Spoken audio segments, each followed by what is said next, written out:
And hello, and welcome to Majikoi for a not quite a Let's Play episode of this Let's Play playthrough of Majikoi. As I noted throughout the Let's Play so far, I am not going to be doing every single route on the channel. Just take too long.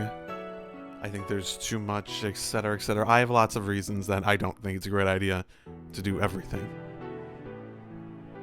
But with that in mind, for the main ones, I can still do them myself. And that is what I did with the MIYAKO round. I went off, did it myself, and I took notes on some of my opinions throughout. So, right now, I will be discussing some spoilers on those thoughts that I wrote throughout. So, spoiler warning. I will try, possibly unsuccessfully, to not speak too specifically of these spoilers when it comes to doing the other routes. So I recommend playing the game yourself and experiencing them yourself. For now, my thoughts. So we started off the route, and it was actually pretty fun because it's one of those things where you learn a little bit more about Miyako, and then Yamato's going like, yeah, I'm sort of interested. So instead of just being like, yeah, I'm interested, he's sort of like, when she's doing all her teasing, or sort of teasing, and being like, oh, interested me, he's just sort of like, it's working a little bit, and she just reacts like, it actually makes for a pretty good comedy. Maybe it shouldn't be too surprising, but I wasn't really expecting it to be as entertaining as it was. Overall, though, even the beginning stuff like that, a lot of it feels like an extension of the common route, where the other routes like Mayuchi and Momoyo felt like they were, okay, now let's focus in. Miyako's route at the beginning, and honestly throughout entirely, felt like it was an extension of a route of the entire common route. Not only because they kept mentioning stuff from the common route that wasn't really even relevant to that route that much, but because the group as a whole is so important to Miyako, it actually becomes sort of integral to her character. And I find that really interesting because it's so important to the point where you basically have to continue writing it like that. And the question of them being together, which honestly feels like more of a overall thematic theme for the entirety of the visual novel. Why they're together, their ability to stay together, their friendship essentially, becomes a bit of a focal point as a result. Gakudo even foreshadows it early on.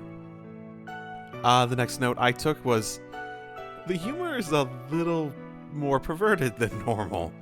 Not that it didn't have a perverted ring to it otherwise, but early on especially.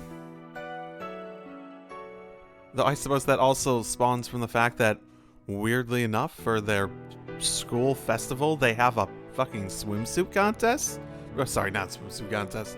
Like a beach-based one where they're in swimsuits and stuff. They even have a motherfucking, like, whole thing that's like the weirdest thing as hell, where Yamato tricks Kokoro into fucking licking him. I won't say why, but, like, she gets really into it, and it's like for her pride.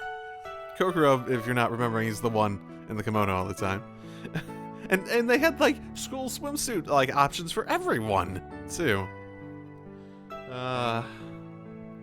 Additionally, yeah, there was a thing with Gakudo and Wanko. They had, like, a little mini rivalry. That almost, like, came out of nowhere. Like, I don't remember the common route. I don't remember any of the other routes. It sort of went away as this went along as well. But they had, like a rivalry between them almost. And I found it very entertaining, too. Another thing I'm going to note, and honestly, this is just going down the list of notes I took as I was playing it. Miyako's mom, as I start going into the actual backstory and whatnot, man, Miyako's whole problem is that her mom got a horrible reputation and it passed on to her. And they so clearly wrote her so she deserved the reputation, too. Like, Miyako's obviously a victim of circumstance because they're applying the reputation to her, but There really is some stuff in this, because you sort of look between various characters, and it's especially prevalent in this round, where you have her mother, you have that one first year, who's always starting shit with everyone, and you have, in this one, Maro, the, like, really annoying teacher, where it's just like, they feel like they like writing people as irredeemable pieces of shit. The first year student isn't that bad in this, but I don't think she's ever had something to be like, yeah, she's fine. Like, the closest thing to being, like, just a complete asshole, and... Okay, so... I say that, but Kokoro did have a bit of a few good moments and stuff like that that make you wonder. And I suppose she is a bit of a punching bag, you know? Never mind. She's more of a punching bag than an irredeemable piece of shit. But there are, like, quite a few of those in here. And I'm not surprised, I guess, because everyone's written with, like, they have a main character trait, and it really does shine through in an eccentric level. But, man, you really fucking hate them at times. Her mother, Maro in particular, just like, what? The time capsule stuff, I wrote that I thought it was a lot of fun. There's really a lot of group activities early on, hence the extension of the common route, it felt like. And then after that, once they start going out, it's like this nice, sweet thing. It's like, oh, well, that's nice. And then, like, within a minute, they're fucking. And that's a thing. It went from sweet and cute to uncomfortable faster than a supercar can go from 0 to 60. I fucking swear. With that same thing in mind, June getting shot down by a glass rep when he confessed was fucking fantastic. It was amazing. 10 out of 10. Do it again. I wrote down this. I feel pregnant looking at you. I actually don't remember the context for that anymore. So... I don't know. I don't even know what that is. Why did I... Okay. Another note I took. There was a point where they literally bleeped out a word in the middle of a sex scene. Like, as they were actively sticking penis and pussy, and it's just like, why would you randomly censor a word at that point? I think we're well past that. Also noted that the Child Palace became relevant again for some reason. Like, for all the, like, they did a bit of foreshadowing for that in the common route, but not in the other ones. Then suddenly, they bring it up here again, like, significantly. For a little bit. And then it doesn't come up again. It's like, what? So far, weirdest moment is getting to choose if you'll let Miyako lick your butthole. Which... I tried both choices. I'm gonna note, there's not much of a difference. Yeah, and this is, I noted Kosugi, the first year. She's just the biggest fucking asshole ever. She's literally always the one to be the cliche bully or just make things worse, it feels. I wrote this at the beginning of when the rumors started spreading, and it's just like, oh, she's gonna be the fucking one to do it. And that's when I wrote that. She didn't end up being the problem, but she was a localized problem in that regard. She wasn't the antagonist. There's a point where they're arguing and Moro's angry face comes up.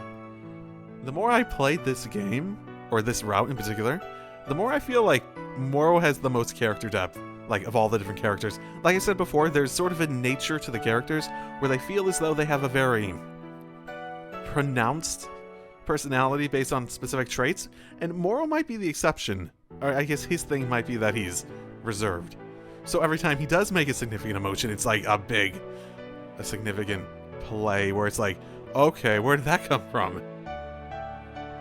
Oh yeah, and he definitely has the most bottle up rage in the game. Like, easily. Like, oh my goodness, I feel like he might kill a guy at a point. And yes. Oh, Canada. No more words needed. Fuck Maro. Like I was saying before, fuck Maro. They really do make some of the characters unbelievably irredeemable. Overall, I really thought it was good. if a bit on the, like, limited side. Like, I think what it did well was quite good. But I think just its approach and what it was, I feel like there's only so good it could be. The group focus of it, I think, helped a lot to making you really care. I wasn't as big of a fan with Miyako's story itself, because it just sort of felt like it was a bullying story. No way around that.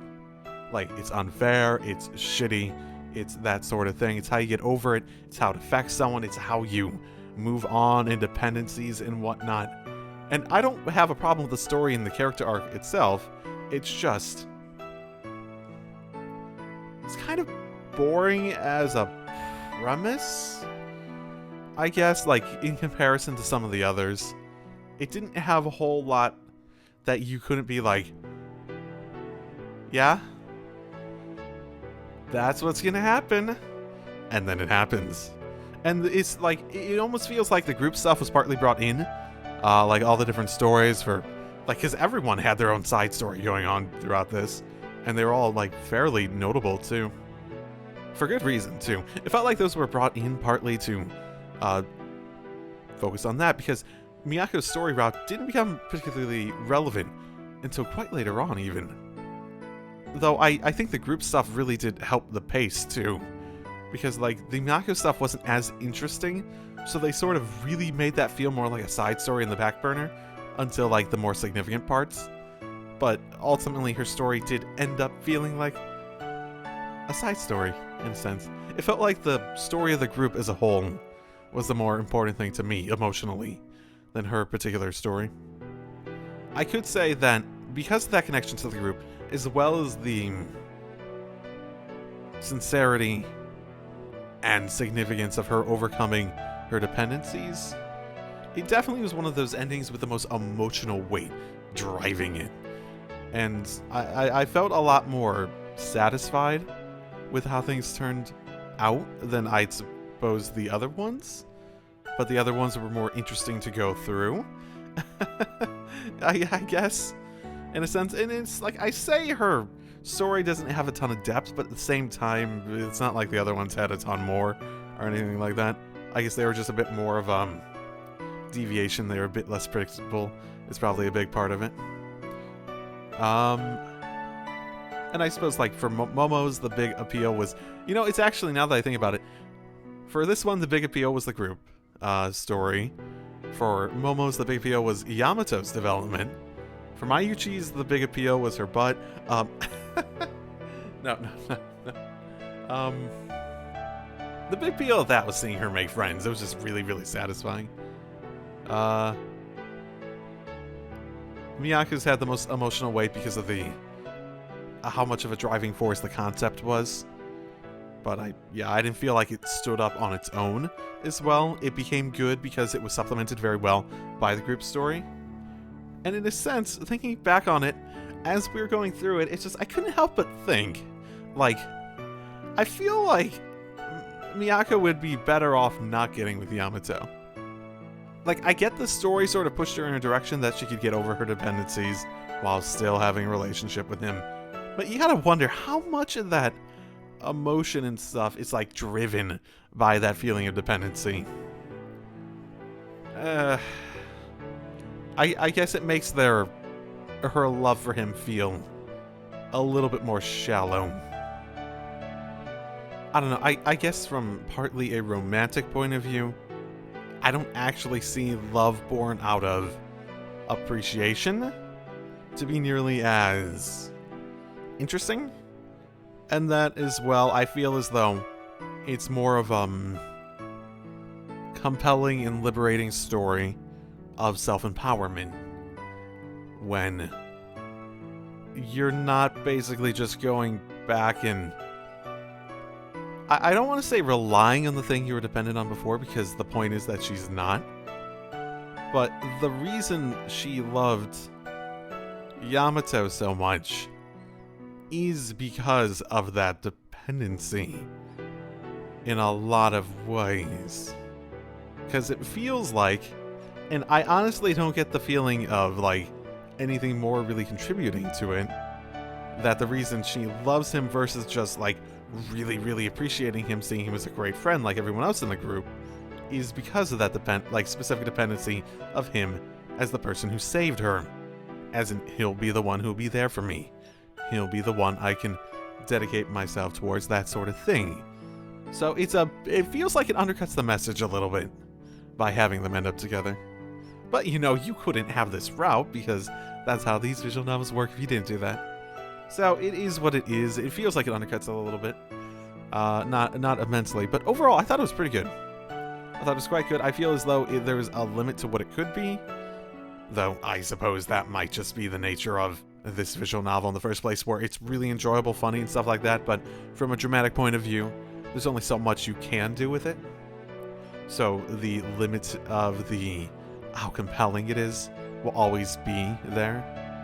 And that might apply to every route. It might not just be this one. It might just be I really just thought about it in more detail for this one. So that has been Majikoi MIYAKO route thoughts. I hope you enjoyed. I hope you are interested. Next, I am going to do Wako's route. God, I hope there aren't sex scenes in that one.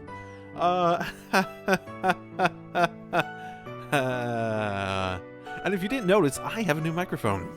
So hopefully I sound better, if ever so slightly.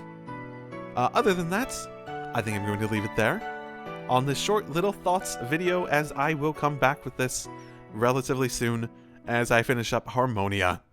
And also start up the Wako route in parallel to each other, much like I did at the beginning of the Momo route. So I will see you all next time. Drive safely, everyone.